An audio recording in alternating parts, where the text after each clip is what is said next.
राधे राधे बच्चों, आपकी पढ़ाई अच्छी चल रही होगी। आज मैं आपको एक और इम्पॉर्टेंट टॉपिक समझाने वाली हूँ। बहुत ही इम्पॉर्टेंट टॉपिक है ये आपका, इसको ठीक से समझिएगा। वास्तविक फल और आभासी फल, ठीक है। इसको आप ट्रू फ्रूट और फॉल्स फ्रूट के नाम से भी जानते हैं। जो जिसमें क्वेश्चन आपका किसी भी तरह से पूछ लिया जाए, बट आपको बेसिक इसका मालूम होना चाहिए। सबसे पहले आप याद रखिएगा कि इसमें फल की जो जितने भी फ्रूट हैं उनकी रचना पुष्प के निषेचित अंडाशय से होती है, यानी कि ओवरी से होती है। लेकिन जो आभासी फल का विकास जो है अंडाशय से नहीं होता है, बल्कि पुष्प के अन्य भागों से होता है। यानी कि ओवरी के अतिरिक्त फ्लावर के जो भी पार्ट होते हैं उससे इसका विकास होता है, उसको हम बोलते हैं आभासी फ्रूट। इसमें मेन पॉइंट आप रखिएगा कि निषेचन के बिना होता है और ये बीज रहित होता है। इसका एग्जाम्पल है सेब, केला, स्ट्रॉबेरी, सहतूत आदि, ठीक है।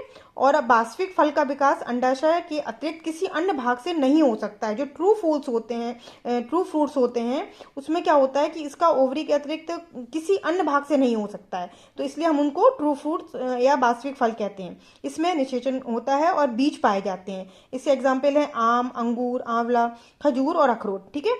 तो ये तो आपने इस चीज को मेन पॉइंट समझना है कि वास्तविक फल क्या होते हैं, आभासी फल क्या होते हैं। इसकी डेफिनेशन से आप समझ सकते हैं। लेकिन अब इसमें आपका बोर्ड एग्जाम में क्वेश्चन पूछा जाता है कि सेब का फल कैसा फल है और इसको या फिर उसको आभासी फल क्यों कहते हैं, ठीक है। तो आप याद रखिएगा कि सेब का फल जो होता है वो कैसा होता है, आभासी फल होता है। क्यों? क्योंकि इसका विकास पुष्पासन या थैलेमस से होता है। और चूंकि आभासी फल में जो होता है पुष्प का विकास अंडाशय से नहीं होता है, फ्लावर के दूसरे पार्ट से होता है, तो यहाँ पर किससे होता है, थैलेमस या पुष्पासन से होता है। इसलिए हम सेब के फल को आभासी फल कहते हैं। आई थिंक आपको ये अच्छी तरह से समझ में आ गया होगा और आप इसके किसी भी तरह से क्वेश्चन पूछ लिया गया आप इसको आसानी से आंसर इसका दे सकते हैं।